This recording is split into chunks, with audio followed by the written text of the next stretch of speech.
به نام خدا در این مبحث میپردازیم به صفحات فرود و دلایل نیاز کسب و کارهای اینترنتی به این صفحات.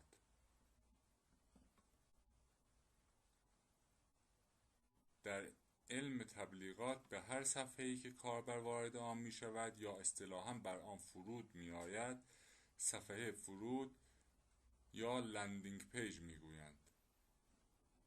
در حقیقت پس از اینکه مخاطب یک بنر تبلیغاتی یا تبلیغ متنی روی آگهی کلیک می کند وارد صفحه فرود متصل به بنر یا تبلیغ متنی می گردد.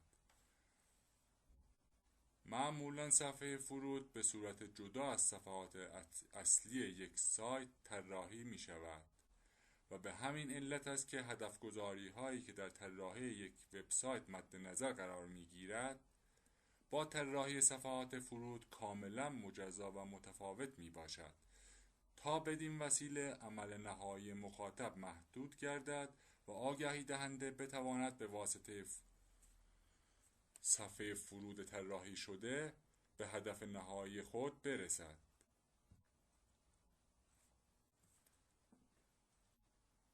فکر کنم تا حدودی با صفحه فرود آشنا شدیم، اما صفحه فرود برای مدیر یک سایت چه کارهایی رو انجام می‌دهد؟ صفحه فرود در کل دو کار مهم می‌تواند برای مدیران و صاحبان مشاغل اینترنتی انجام دهد.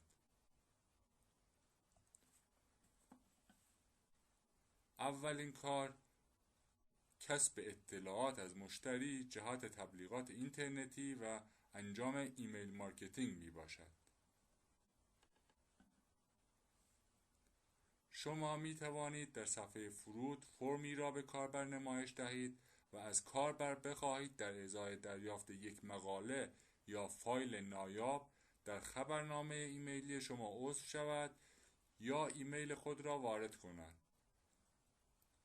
بعد از وارد کردن ایمیل و ارسال فایل برای کاربر، شما یک لیست مطمئن از ایمیل هایی از کاربران دارید و می توانید برای ارسال تبلیغات ایمیلی خود از این لیست استفاده کنید.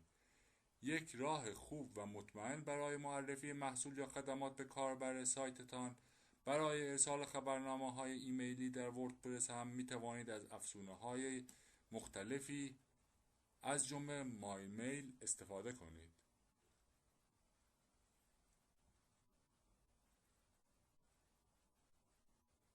کار دومی که صفحات فرود انجام میدن معرفی محصول یا خدمات به صورت مستقیم یا غیر مستقیم می باشد.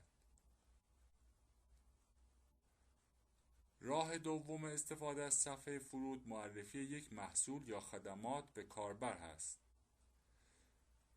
شما به صورت مستقیم می توانید محصول یا خدمات خود را در همان صفحه به کاربر معرفی کنید تا کاربر در صورتی که از محصول یا سرویس شما خوشش آمد این محصول یا خدمات را خریداری کند و در ازای آن به شما پول پرداخت کند. البته می توانید مقاله ای را در صفحه فرود قرار دهید و در انتهای مقاله محصول خود را معرفی کنید. این یک روش هوشمندانه تر محسوب می گردد.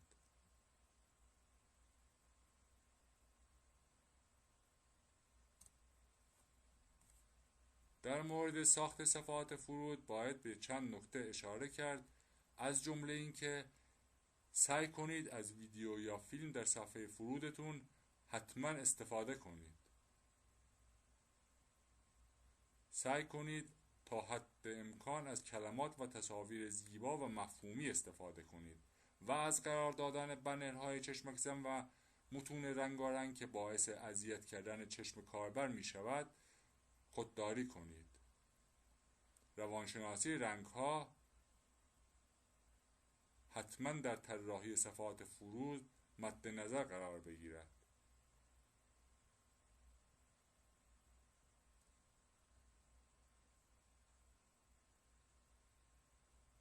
در خصوص صفحات فرود مناسب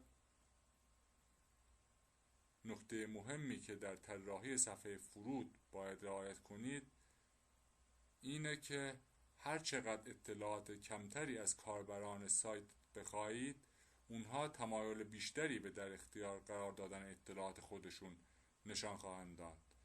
مثلا فقط نام اونها و ایمیلشون رو دریافت کنید، یا میتونید فقط یک ایمیل از اونها دریافت کنید،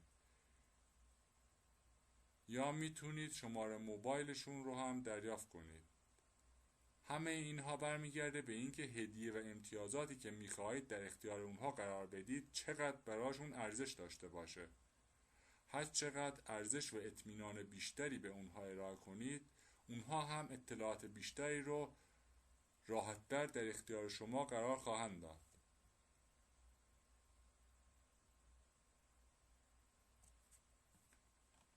سوالی که در اینجا باید به اون جواب بدیم اینه که چرا کسب و کار اینترنتی شما باید صفحه فرود داشته باشد؟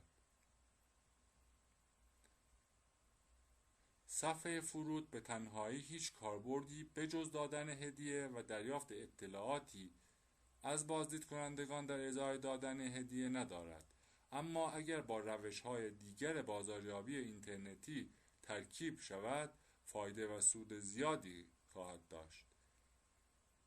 به وسیله اطلاعاتی که از بازدید کنندگان سایت یا وبلاگ دریافت می کنید، بعداً با ارتباط دوستانه، مداوم یا منظمی که با اونها برقرار خواهید کرد، باعث خواهید شد که اعتمادشون جلب شده و برای دریافت ایمیل ها و پیام های شما لحظه شماری خواهند کرد و بعد از اون می توانید ما بین همه ارتباط های دوستانه تبلیغ محصول و خدمات خودتون را انجام بدید و اونها رو به فروش برسونید. بنابراین هم کاربران خوشحال و راضی خواهند بود و هم شما به اهدافتون خواهید رسید.